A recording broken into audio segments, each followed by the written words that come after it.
मिळालीच पाहिजे, सातबारा मिळालाच पाहिजे। महसूल विभाग तेरी दादागिरी नहीं चलेगी, महसूल विभाग तेरी दादागिरी नहीं चलेगी, तहसीलदार तेरी दादागिरी नहीं चलेगी,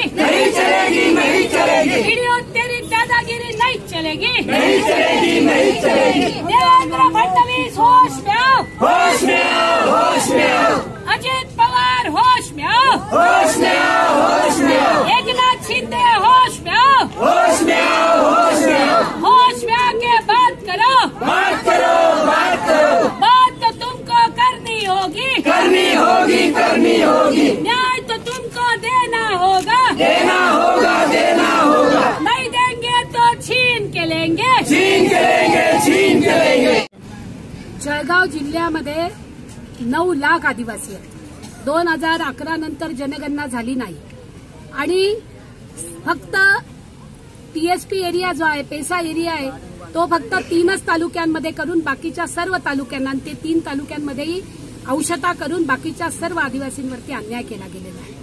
आमची मागणी आहे की यावल कार्यालय खूप दूर पडतं, त्यामुळे जळगाव लोकसभेमध्ये एरंडोल पीओ कार्यालय झालं पाहिजे। गायरान आणि घराखालच्या जमिनीची मालकी हक्क मिळाला पाहिजे।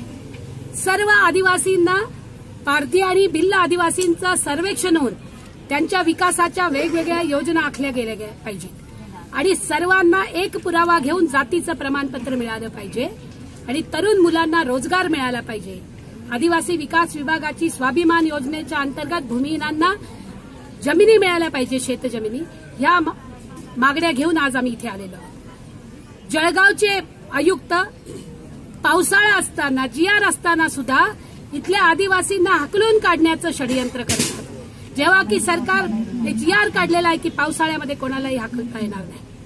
जळगावचे कुत्रे सांभाळता येत नाही, पण माणसांना मात्र हाकलून काढण्याचं षडयंत्र केलं जातंय, त्याच्या विरोधामध्ये आम्ही येतो। जळगाव जिल्ह्यामधल्या अनेक गावांमध्ये आदिवासींना स्मशानभूमी नाही, मेलेल्या माणसांना सुद्धा पूर्ण किंवा जाळण्यासाठीची सोय नाही।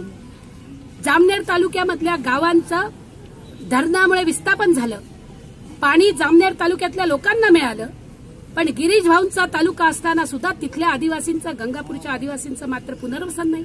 म्हणजे तुमचं धरण आणि आमचं मरण हे आम्ही चालू देणार नाहीत आणि म्हणून आज मागण्या घेऊन आम्ही इथे आलेलो आहोत आणि आमचा हा लढा तीव्र असेल। आता आम्ही टोकन लोक इथे आलेलो आहोत, पण जर मागण्या मान्य झाल्या नाहीत तर नोव्हेंबर महिन्यामध्ये मुंबई गाठल्याशिवाय राहणार नाहीत, मी देवेंद्र फडणवीसांची खुर्ची हलवल्याशिवाय राहणार नाहीत, हेही आव्हान आम्ही या निमित्तानं करतो।